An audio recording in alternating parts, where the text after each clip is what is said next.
Cory Doctorow is the author and tech critic who brought us the term enshittification. First, a company is good to its end users, then it locks them in, and then it is good to its business customers, who then get locked in, and then it takes all the value for itself, leaving behind a giant pile of shit. That is enshittification, a tragedy in 3 acts. Now he's warning that what we've been led to believe is the inevitable march of AI towards world domination isn't that inevitable after all.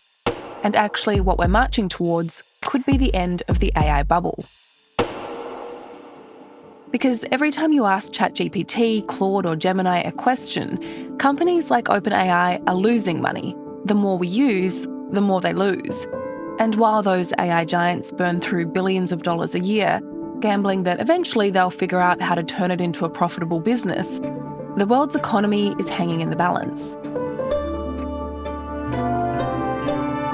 I'm Ruby Jones, and you're listening to 7am. Today, Cory Doctorow on why the AI boom is being pushed into every part of our lives and what happens when the bubble bursts.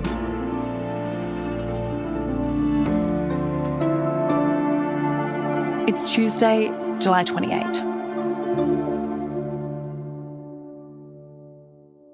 Cory, welcome to 7am. Thanks for coming on the show. Oh, well, thank you for having me on. So I thought we could begin by talking about some of the claims that are made around AI and its inevitability. The way it's sort of framed as this technology that has arrived, it's going to change the nature of work, it's going to fundamentally reshape life as we know it. So to begin with, tell me a bit about who's making these claims and why they are. Well, I think that we've heard these claims before. We heard that cryptocurrency was going to replace all of our transactions, that the metaverse was going to replace the web, that NFTs were going to replace all art. We're talking about AI physics or AI biology for drug discovery, AI agents for customer service and support of diagnosis, and of course, physical AI, robotic systems. This kind of claim to declare a fait accompli even before you've got started is very powerful rhetorically. All of these AI capabilities that make you smarter, help you communicate better, improve your memory, improve your senses, and more. It's a way to exterminate any thought that things might be different before you can even start thinking about it. At Anthropic, we talk a lot about the exponential. And I think that's what we're all feeling right now. The jumps keep getting bigger, and the intervals keep getting shorter. And we hear it now from AI people who are desperately trying to explain how they can take a sector that grosses 50 billion American dollars a year and somehow turn it into a profit-making venture, despite the fact that they've spent more than $1 trillion just this year, and despite the fact that every generation of it is less profitable than the previous generation, and despite the fact that they're having to replace all of their hardware every 2 to 3 years. We just heard from OpenAI CEO Sam Altman with a fresh look at the company's financials. He says that they expect their annualized revenue run rate to top $20 billion this year. It was $13 billion before that. And to grow to hundreds of billions by 2030. That's also a revision upward. Yeah, so this kind of talk, it's led to what many people have speculated is an AI bubble, that believing big tech, when it talks about what AI can and will do, we've now arrived at this place where we have vastly overestimated its value. So what is your view on whether AI is actually providing what it's promising, the productivity and profit? Well, the productivity and profit are nowhere to be found in the world. You have some anecdata from individuals who say, well, I've used AI and made myself far more productive. But when you actually look at the firms that have deployed AI, what you find is that even with the massive subsidy the AI companies are offering, and the subsidies can't be overstated. Basically, at this point, AI companies are selling $100 bills at $1 a piece. And even with that, you're not finding the productivity gains that firms were hoping for. We keep seeing firms that fire large numbers of workers and then have to try and hire them back. But even worse was about a month ago when the AI companies were all thinking about their IPOs. And they said, well, let's clean up our balance sheets a little and raise the price of these $100 bills to $5 a piece. And all of the CEOs, even the ones who'd been most enthusiastic about using AI, suddenly turned around and said, said, wait, your $100 bills were barely worth it at $1 each, but at $5 each, there's just no way we're going to be able to continue to buy these things. And they suddenly went from saying you're going to get fired if you don't use AI to you're going to get fired if you keep using AI, at least in the way you've been using it so far. Yeah, so you're saying these companies, AI companies like OpenAI and Anthropic, they aren't actually making real profits. In fact, they're losing billions of dollars a year, yet the valuation of their stock is skyrocketing. So what is the impact of that? Yeah, well, the shares in a firm that are growing are worth far more than the shares of a firm that is mature. And that's because a share is a claim on the future income of a company. So if you can imagine two companies, each of which turns over $1 million this year, but one of which is expected to double in size next year, you could see why shares in that company that's doubling in size would be worth more than the shares in the company that are static. And when your shares enjoy what's called this high price to earnings ratio, when they're valued this highly, they become extremely liquid and you can use them in place of cash. And the advantage of shares over dollars is that shares are an endogenous product. They're made within the four walls of the company through the simple expedient of typing zeros into spreadsheets. And the corollary of this is that when you stop growing, when you become mature, which has to happen eventually, right? If you're Google with a 90% search market share, you're not going to grow your search market share anymore, right? And so, when you cap out your growth, your company becomes grossly overvalued because it's been valued as a growth company, but now it's a mature company.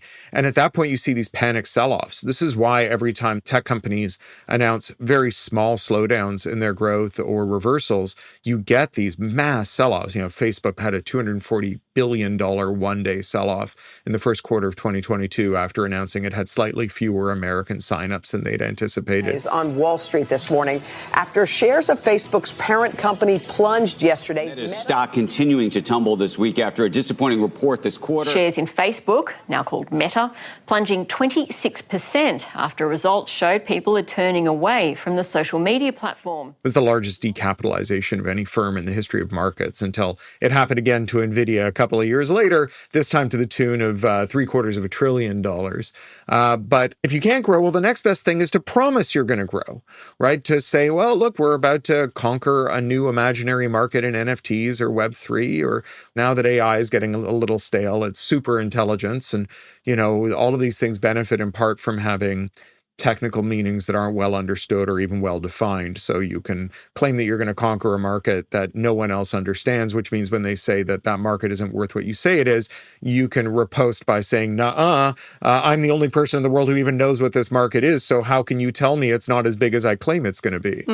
But the scale here when we're talking about AI is where this gets a bit frightening. I mean, you say we've reached the point where the US economy, which really by extension means the world economy, depends on AI and its growth. So how precarious is that? Oh, it's extremely precarious. This is the frightening thing about AI. It's not like that we're going to teach too many words to the word guessing program and it's going to wake up and become God and turn us into paper clips or something.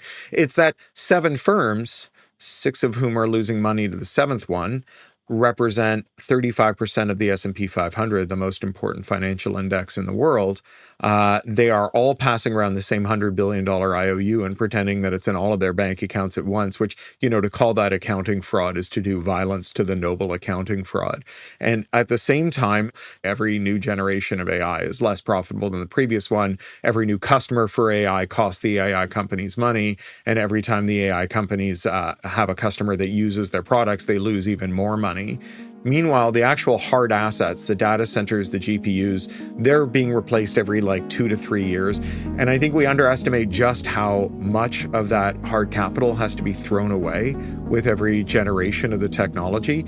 And often it's the case that to retrofit a data center would cost more than scraping it to the foundation slab and building a new one when you buy new chips for it. So all of this stuff is basically disposable. And you add it all up and it just doesn't turn into a business you could bail out. It's not like buying a bunch of distressed real estate assets that when you're done are real estate that people can live in. It's like buying a toxic waste dump that's on fire and you don't know how to put out the fire, and every year you have to commit more resources to evacuating people from the region because it's, poisoning their soil and their air. Coming up, what will happen to workers in the AI boom and eventual bust?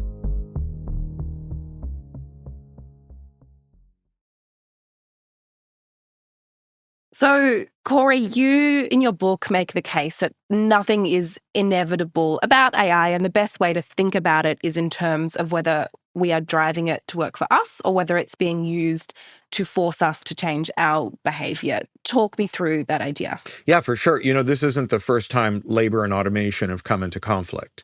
And one of its bedrocks is that when labor drives automation adoption, typically it's in service to making things better. Workers want to improve their outputs. When capital drives automation, they want to maximize quantity, not quality. And often it's quantity at the expense of quality. And so we see automation now in AI being driven almost exclusively by capital. When you read the business press, it's not like the early 2000s where, Harvard Business Review was publishing panicked articles about what CEOs were going to do about all the young workers who expected to use the web at the office. Now it's full of articles about how CEOs are threatening to fire workers unless they use AI, right? So, this is very much capital-driven automation.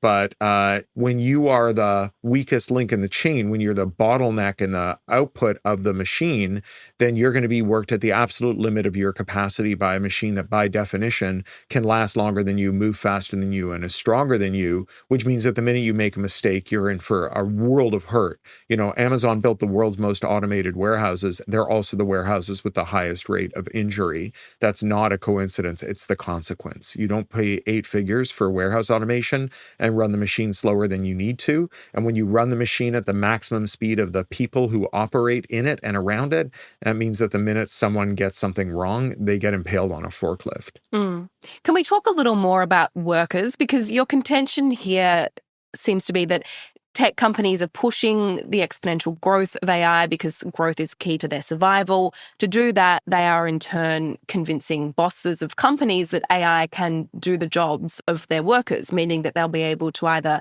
fire those workers or pay them less, leading to more profit for the company. So where does all of this leave workers? Yeah, well, I think you just have to understand that, bosses are infinitely horny to get rid of workers because every day they have ego-shattering confrontations with people who know how to do things that they don't know how to do and who, tell them every time they show up with a great idea that it's illegal or immoral or it's going to kill a bunch of people. And you can, dispel that fear that you're in the back seat with a Fisher-Price steering wheel instead of in the driver's seat by using AI to come up with a product idea and the AI craps it out and you don't have to actually talk to people about it. And what you get is a very dim world for workers, which is not to say that AI isn't useful for workers. I mean, I think the way to resolve the paradox of, for example, programmers who sometimes say, well, I use AI and my code is better than it's ever been. I can't believe how much I'm getting done. And other programmers who are also skilled and also reliable narrators of their experience who say, I can't believe how much tech debt we're incurring at my company. We make whatever avionics never get on an airplane again because we have shoveled so much bad code into the world's civilian aircraft that they should never be trusted to fly. And, you look at those two groups of people and try to resolve this seeming paradox, and what you find inevitably is that the first group of workers are choosing how they use AI. And the second group of workers, well, they've seen all their colleagues fired and they're being asked to work at 10 times the former speed to mark the AI's homework and take the blame when it goes wrong. And so, I think that there's plenty of useful things we can do with AI. I just don't think we're going to do them in the conditions in which the imperative is to fire workers and replace them with software. So we're at the point now where the tech itself is being used by corporations, sometimes at workers' expense, but it's likely vastly overvalued. So what happens if that bubble bursts? Well, not all bubbles are created equally. If you remember the Enron bubble, where you had this energy trading firm that was just doing accounting fraud and sucking up the money of ordinary people who were just trying to save so that they wouldn't starve to death or be homeless when they got old. When they popped, there was nothing left behind for all the billions they stole. Meanwhile, there was another fraud at the same time called WorldCom. And WorldCom was also an accounting fraud, but wasn't a pure accounting fraud. WorldCom's claim was they had hundreds of billions of dollars in fiber optic orders. And to kind of make the show look good, they dug up streets all over the world and put fiber optic in the ground. And that fiber optic is still there.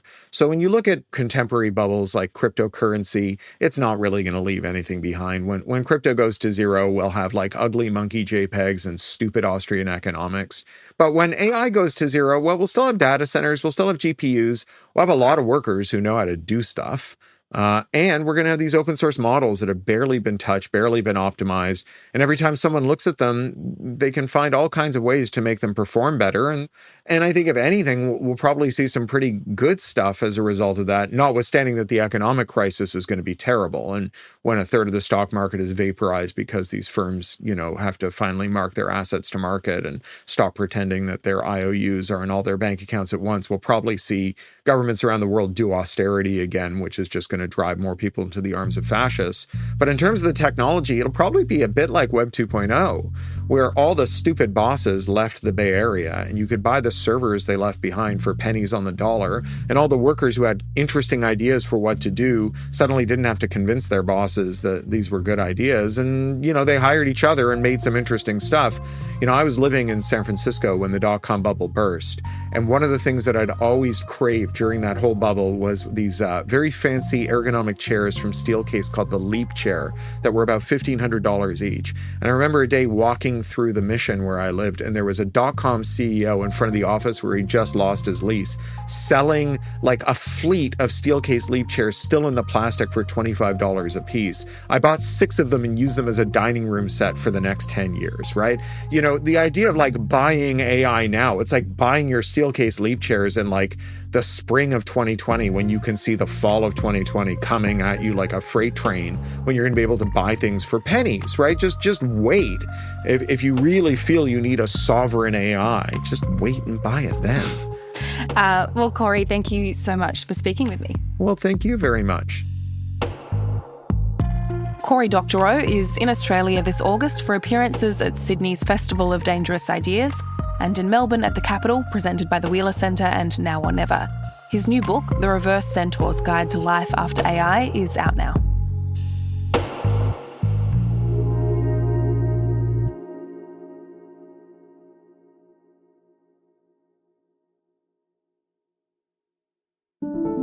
Also in the news, Victoria's Premier Jacinta Allen could today be rolled just months out from the November state election. A group of ministers and MPs met with the Premier yesterday, urging her to stand down. Deputy Premier Ben Carroll has advised the Premier that he intends to be a candidate for leadership in the event of a spill, which is likely to unfold at a caucus meeting today. And South Australia has recorded 7 new suspected cases of H5 bird flu. If further testing of the cases by the CSIRO comes back positive, it'll take the total number of bird flu detections in South Australia to 14. To date, there have been no H5 bird flu detections in the poultry industry, captive birds, pet or other wildlife and livestock, and primary industries and wildlife organisations say they're working alongside the state government to stay vigilant. I'm Ruby Jones. This is 7am. Thanks for listening.